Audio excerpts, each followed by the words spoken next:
We have all board members present who we know are coming this evening. So I am going to get started. Can everyone see the agenda put this on their screen? Yes. Yeah. Yes. Okay, the official time is 7 o'clock. The Runnemede School District Board of Education meeting is called to order. The Board of Education is in compliance with Chapter 31 of the Public Laws of 1975, entitled the Open Public Meetings Act. The time and location of this meeting was appropriately advertised by notifying the retrospect as well as posting notices at Borough Hall, Runnemede Post Office, Maryville School, Aline Bingham School, Grace Downing School, and the Runnemede Public School District website.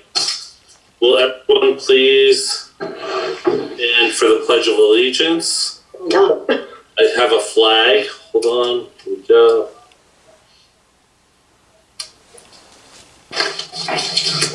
I pledge allegiance to the flag of the United States of America and to the republic for which it stands, one nation, under God, indivisible, with liberty and justice for all.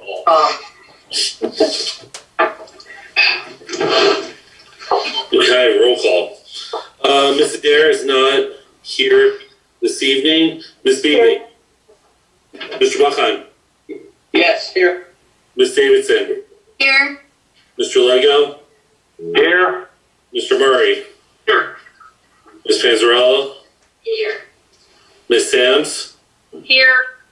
And Ms. Spaulding was not able to make the meeting this evening. We have a quorum. Also present, Mark Iannucci, Superintendent. Shlomi, myself, Business Administrator, Director of Curriculum. Jay Diazzi, Principal, Bingham and Downing Elementaries. Steve Peely, Principal, Volt School. Steve Maloney, Vice Principal, Volt. Gladys Hubbard, Director of Special Education. And did I see Frank Hines? There he is. Supervisor of Buildings and Grounds. Okay, right now I need a motion on approval of the minutes from November 17th, 2020. I'll make a motion to approve the meeting minutes. Motion made by Maria Panzarella, Second. seconded by Naomi. Questions? Ms. Beebe, Yes. Mr. Buck, are absent from that, so Stay. abstaining. Ms. Davidson, Yes. Mr. Lego, Yes. Mr. Murray, Yes. Ms. Panzarella, Yes. Ms. Sams. Yes. Motion passes. This evening we do not, oh, I'm sorry, I'm just jumping right into the things. Hold on a second, okay. Next, we have no presentations this evening. At this time, we will do recognition of citizens, public comments on agenda items only. Is there anyone in the audience who has a comment on agenda items only?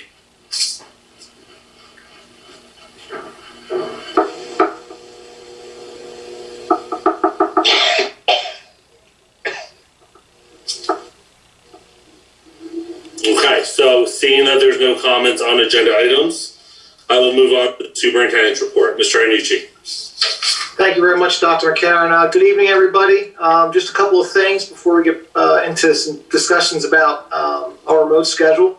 District enrollment is staying steady. We do have some kids coming and going as the month comes out, but right now we're 836 students. Facility update, our science labs are almost near completion. There was a issue with some of the plumbing that had to be corrected before they could put the floors in, but right now they have that completed. They're actually painting science labs and installing the furniture coming up in the next couple of days. And I want to thank Frank and his maintenance crews. They're doing a variety of jobs during this remote learning schedule. Things are usually reserved for holiday breaks in the summer, but they're kind of getting a head start on that, so I do appreciate all their efforts in that. And hopefully they won't have to remove too much snow in the next couple of days, and it's more of a rain event than a snow event. Security drills.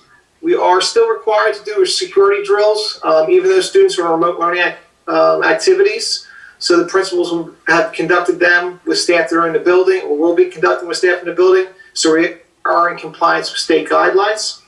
A couple of different things I've attended the last couple of weeks. I attended a safety and security training for site assessments, as well as the NJASA curriculum committee workshop.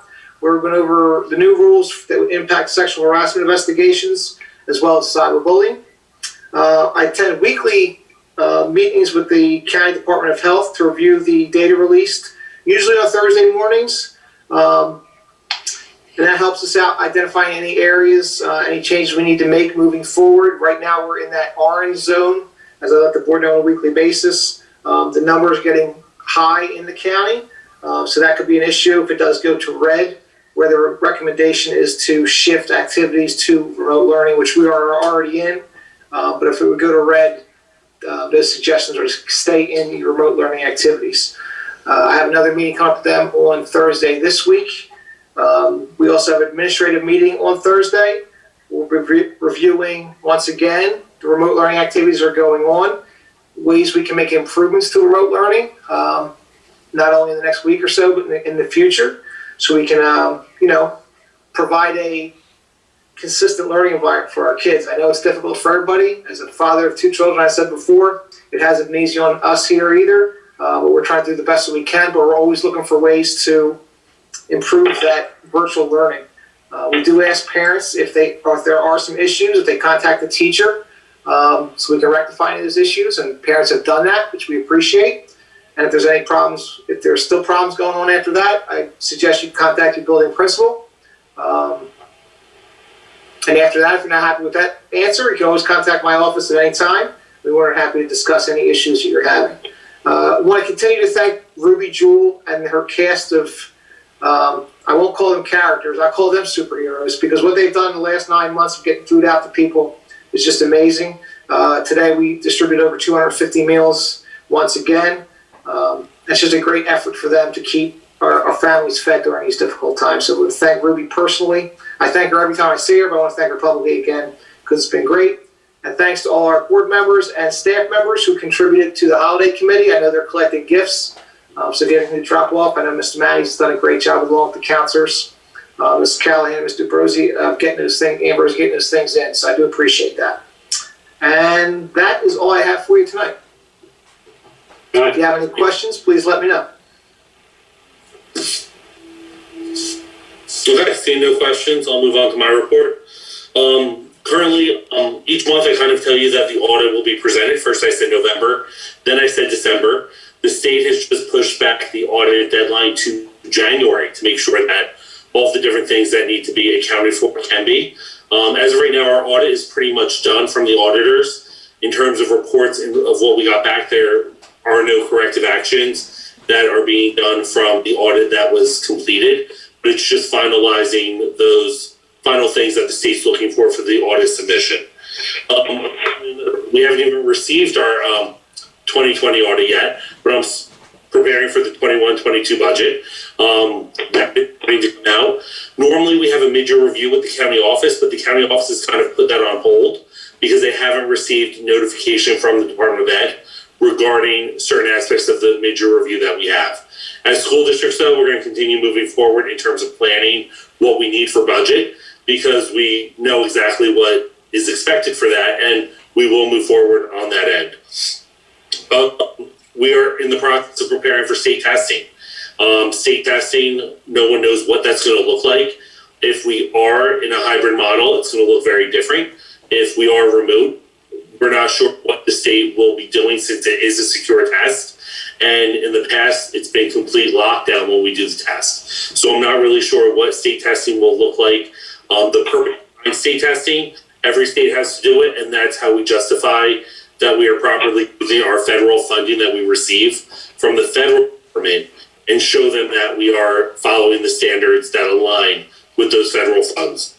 So I will hear more information about that. And then the other thing that we've been working on a lot is sustainable schools. We are through our 3-year cycle, so we have to resubmit documentation.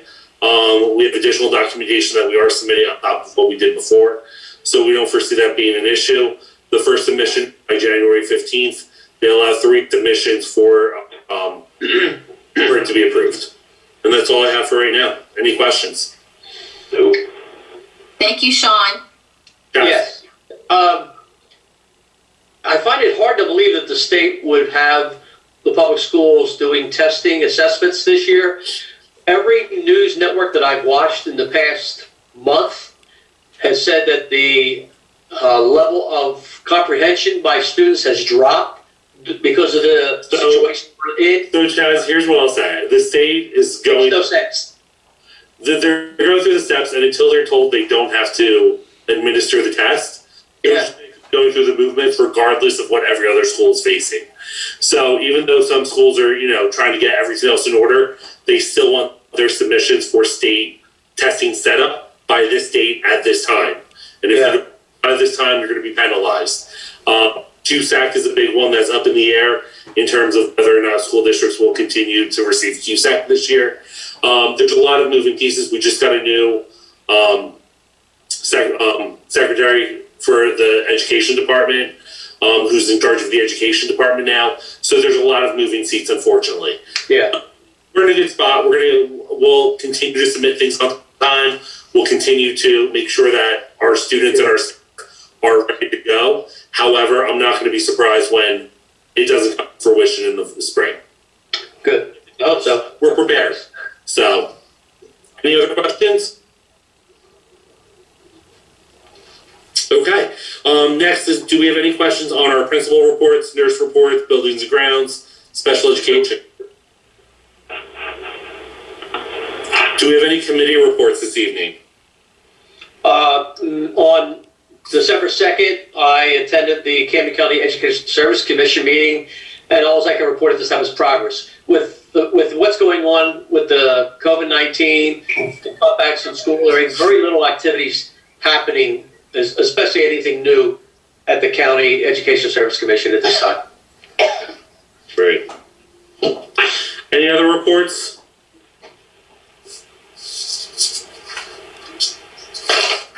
Okay, seeing none, we can move into, I apologize.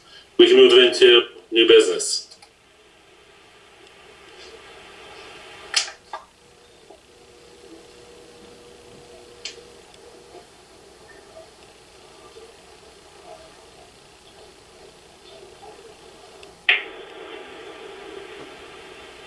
Okay, so under new business, we have nothing for property and transportation.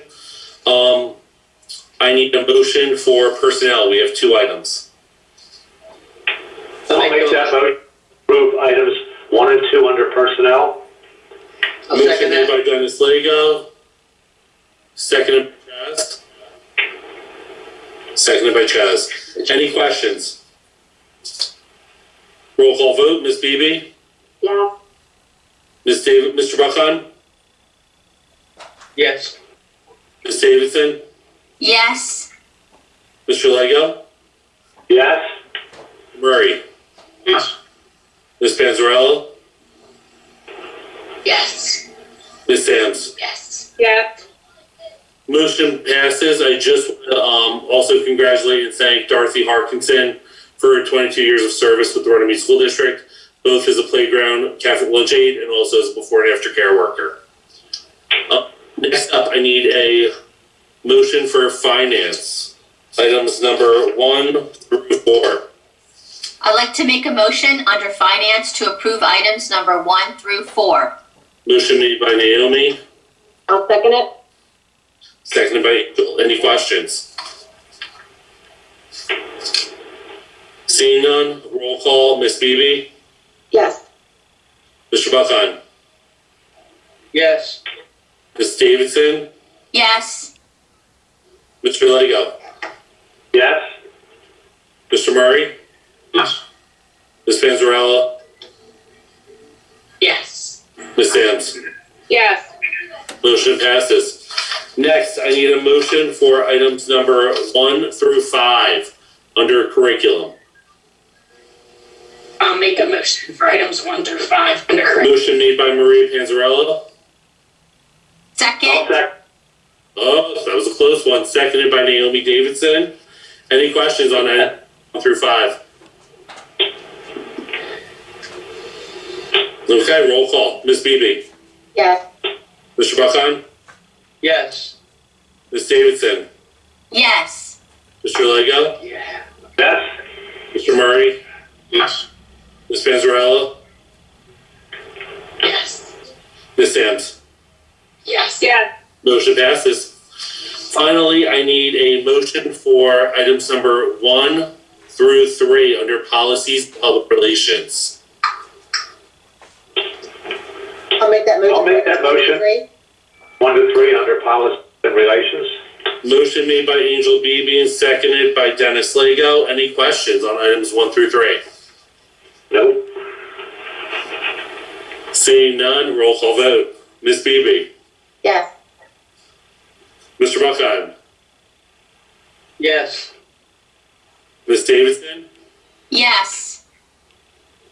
Mr. Lego? Yes. Mr. Murray? Yes. Ms. Panzarella? Yes. And Ms. Sams? Yes. Motion passes. At this time, we will recognize citizens and staff on non-agenda items. If we have any citizens or staff who would like to comment during this time, we ask that you limit the comments to 3 minutes. Do we have anyone at this time? Please unmute yourself and just identify who you are.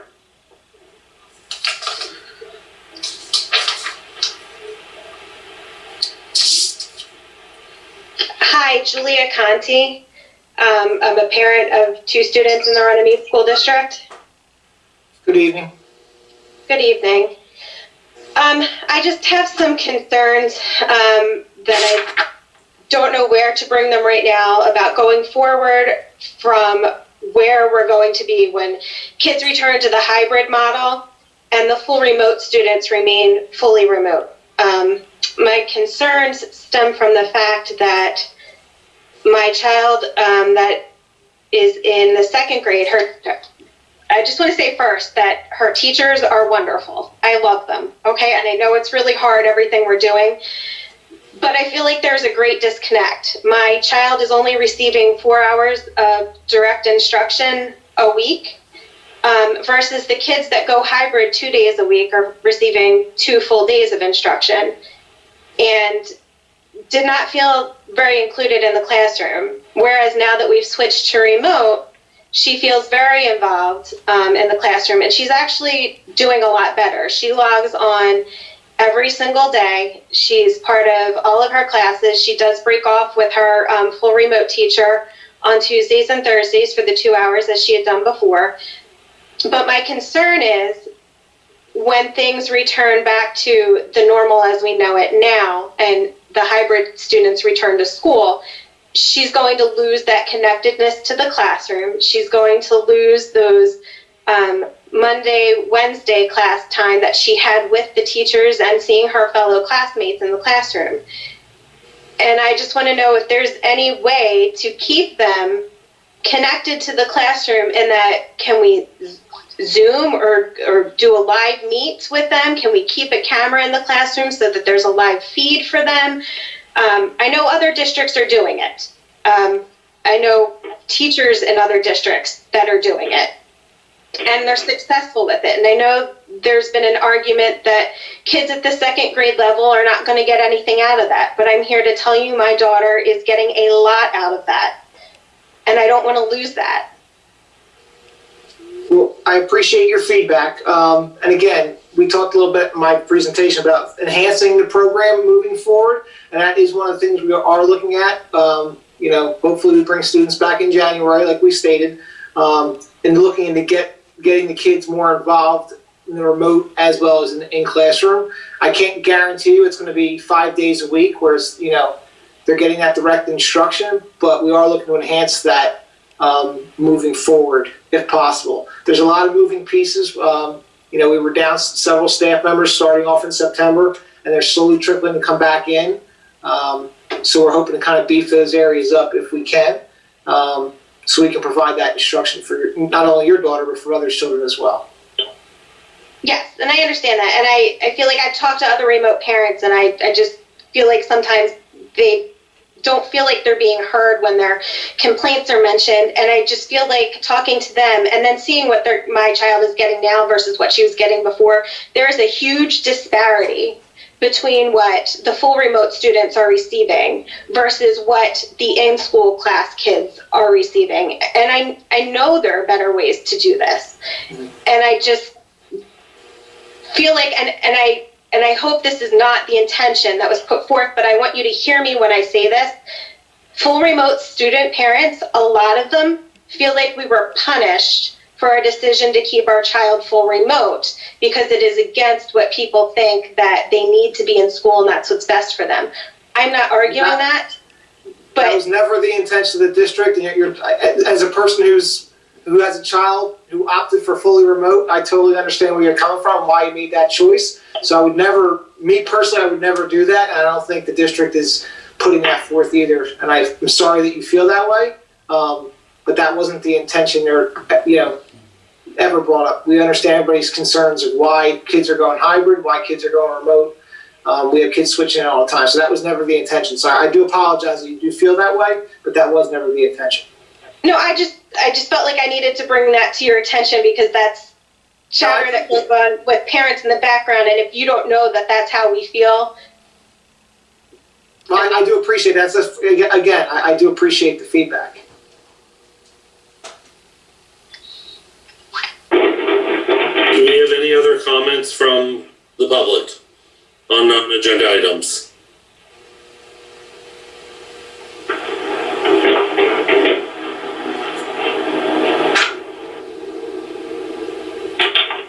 Going once. Okay, seeing that there's no other comments at this time, there's also no need to go into executive session this evening. Our next Board of Education meeting is much sooner because it has to be made by January 7th. It is our reorganization meeting. So our next meeting is Tuesday, January 5th at 7 o'clock. That will once again be online. The link will be shared and posted on the district website and advertised as our other meetings are. Any other questions or comments for the good of the order? I would like to just thank Mrs. Conti for the way she presented her concerns. I thought it was done very professionally, and also Mark, your comments back. She's made a very valid point, so I want to thank Ms. Conti. Yes, agree. Okay, can I get a motion to adjourn? I'll make a motion to adjourn. Motion made by Maria, Second? seconded by Naomi. All in favor? Aye. Aye. There we go. Before Thank you everyone goes very much. off, I just want to publicly thank you all. I appreciate your love and support. You're welcome, Maria. We love you and we wish you the very best and you're in our prayers daily. Keep you there. Please. Thank you. Have a good holiday, everyone. Yes. Have a good holiday, everyone. Meeting is adjourned at 7:22. Merry Christmas, Happy New Year. You too.